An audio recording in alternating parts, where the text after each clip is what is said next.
लोग पढ़ेंगे ऑपरेटर का आगे का पार्ट, तो स्टार्ट करते हैं। तो CMD, इसको विजुअल स्टूडियो कोड पे ओपन कर देते हैं, कोड डॉट।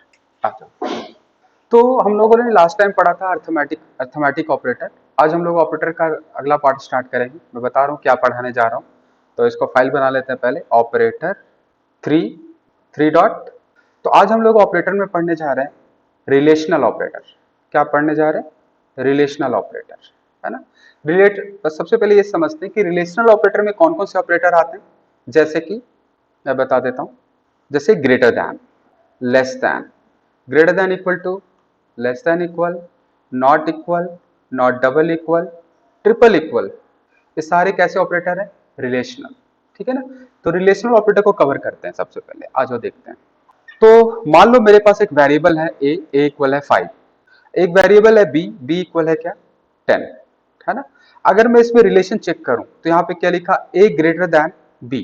तो सबसे पहली बात मुझे ये बताओ कि मान लो कि आपने लिखा ए ग्रेटर दैन बी, तो सबसे पहले यहाँ पे चेक करेगा ए की वैल्यू क्या है? 5 और बी की वैल्यू क्या है? 10।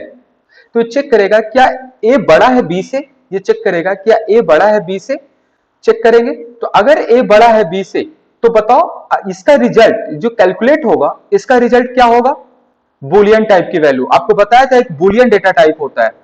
बुलियन के अंदर क्या क्या क्या स्टोर हो सकता है? या ट्रू हो सकता है या फॉल्स हो सकता है। आपको मैंने पहले ही बताया था कि जावास्क्रिप्ट के अंदर कोई भी चीजें अनडिफाइंड नहीं होनी चाहिए। जैसे कि ऐसा नहीं होना चाहिए कि उसको ना पता हो उसके बारे में। तो इसका मतलब अगर इसका कैलकुलेशन कोई स्ट्रिंग और नंबर नहीं होगा, इसका कैलकुलेशन एक बुलियन टाइप का डेटा होगा। मतलब अगर ये कैलकुलेट होगा तो दो ही टाइप का रिजल्ट हो सकता है, या ट्रू हो सकता है या फॉल्स हो सकता है। तो जो भी इसका रिजल्टेंट होगा वो किसमें स्टोर हो जाएगा? सी में। और आप सी को प्रिंट करवाओ, सी को प्रिंट करवाओगे तो यहां पे क्या मिलेगा? तो यहां पे हम लोग इसको रन करेंगे, नोट ऑपरेटर 3 डॉट जेस। देखो फॉल्स, इसका मतलब क्या हुआ? सी के अंदर क्या स्टोर है? फॉल्स स्टोर है, बिल्कुल। तो यहां पे 5 बड़ा है छोटा है 10 से, तो यहां पे रिजल्ट क्या होगा? फॉल्स, क्योंकि ये कंडीशन क्या हो गया, मेरा रिलेशन क्या हो गया? फॉल्स हो गया, है ना। तो सिंपल सा है। ऐसा भी कर सकते, कई लोग ऐसा कर सकते क्या दोनों में कोई डिफरेंस है क्या? यहां पे अगर मैं लिख दिया 5 ग्रेटर दैन 10 इस तरीके से, तो क्या दोनों में कोई डिफरेंस है? तो दोनों में डिफरेंस नहीं है। अगर आपको सी को प्रिंट करवाओ चाहे इसको प्रिंट कराओ, दोनों में कोई डिफरेंस नहीं है।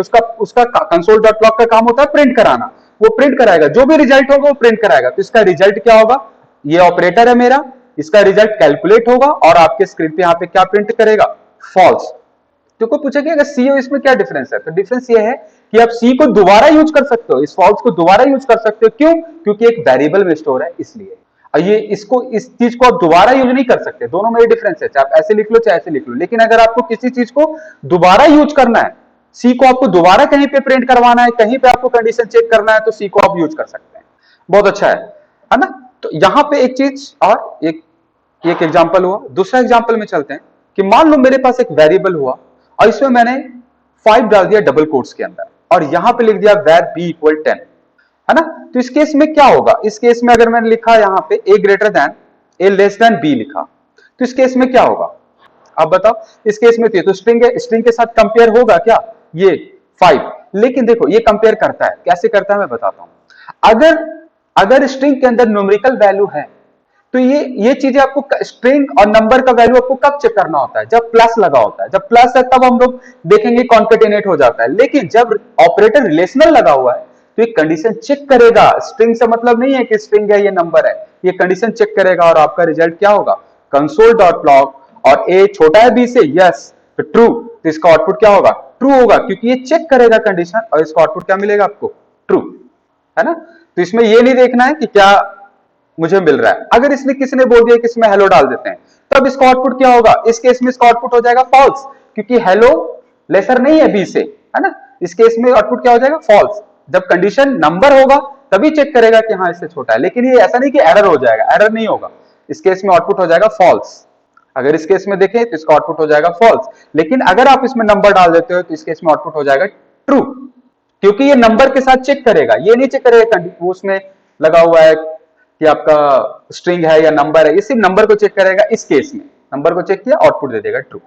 नेक्स्ट, अगर मान लो कि मेरे पास वैर है, सिमिलर केस ग्रेटर देन के साथ भी है ना।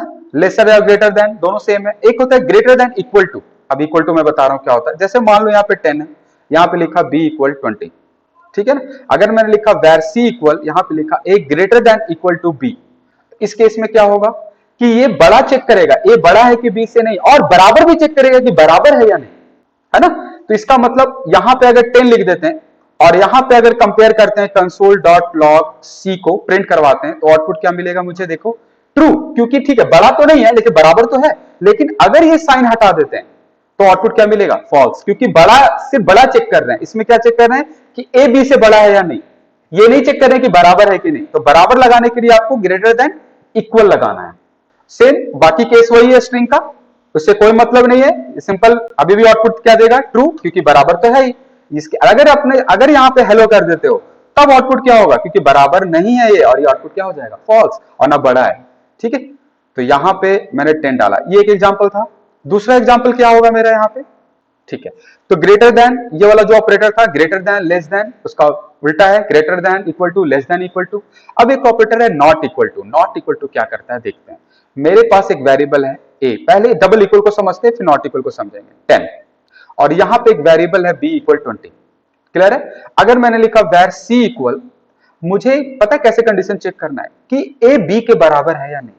तो डबल इक्वल का मतलब बड़ा चेक नहीं करता, ये सिर्फ चेक करता है कि a b के बराबर है या नहीं। तो बताओ a b के बराबर है, नहीं है, तो आउटपुट क्या मिलेगा, फॉल्स। याद रहे आउटपुट क्या मिलेगा मुझे, फॉल्स। बराबर नहीं होगा तो आउटपुट क्या मिलेगा, फॉल्स। अगर बराबर हो जाएगा तो आउटपुट क्या मिलेगा, ट्रू। लेकिन इसी चीज में ट्रू मिल गया, तो यहां पे ये क्या चेक कर रहे हैं, सिर्फ बराबर। इसी केस का थोड़ा सा उल्टा करते हैं, एक चीज और देखिए। अब एक और एग्जांपल नीचे लेते हैं। मैंने लिया a इक्वल इक्वल b है। अब यहां पे मैं क्या कर रहा हूं, एक ट्रिपल इक्वल नाम का भी ऑपरेटर है, देखो ट्रिपल इक्वल है। अब ट्रिपल इक्वल क्या करता है भाई, ट्रिपल इक्वल क्या करेगा कि जो a है b के साथ चेक करेगा, बिल्कुल सही है, वैल्यू चेक करेगा, चाहे आप, है ना, चेक करेगा। लेकिन इसके साथ एक चीज और चेक करता है, मतलब इसमें दो चीजें चेक करेगा, एक तो वैल्यू कि बराबर है कि नहीं, और दूसरा डेटा टाइप। तो ये दोनों में इसमें आउटपुट क्या मिलेगा मुझे, ट्रू। क्योंकि बताओ, क्योंकि ये 10 ए में स्टोर है, बी में स्टोर है 10, तो दोनों इक्वल है, दोनों वैल्यू इक्वल है, मतलब क्या क्या मिलेगा यहाँ पे मुझे, ट्रू मिल जाएगा क्योंकि दोनों इक्वल है।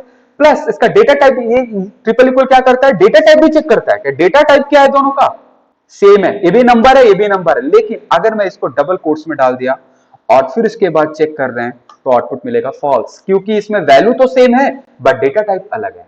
तो याद रहे ट्रिपल इक्वल ऑपरेटर क्या करता है, डेटा टाइप को चेक करता है प्लस वैल्यू को भी चेक करेगा। अगर आपने डेटा टाइप कर दिया और वैल्यू कर दिया अलग, तो आउटपुट क्या हो जाएगा, फॉल्स, क्योंकि वैल्यू अलग है ना, वैल्यू अलग है। अब यहां पे अगर 10 10 कर रहे हैं तो भी आउटपुट क्या मिलेगा, फॉल्स, क्योंकि डेटा टाइप अलग है। लेकिन अगर मैं डबल इक्वल, इसी केस को अगर मैं डबल इक्वल के साथ करूं तो ये क्या चेक करता है, सिर्फ वैल्यू, उसको मतलब नहीं है स्ट्रिंग है कि क्या है, क्या मिलेगा, ट्रू। याद रहे ये बहुत इंपॉर्टेंट है, कभी कभी बहुत यूज होता है।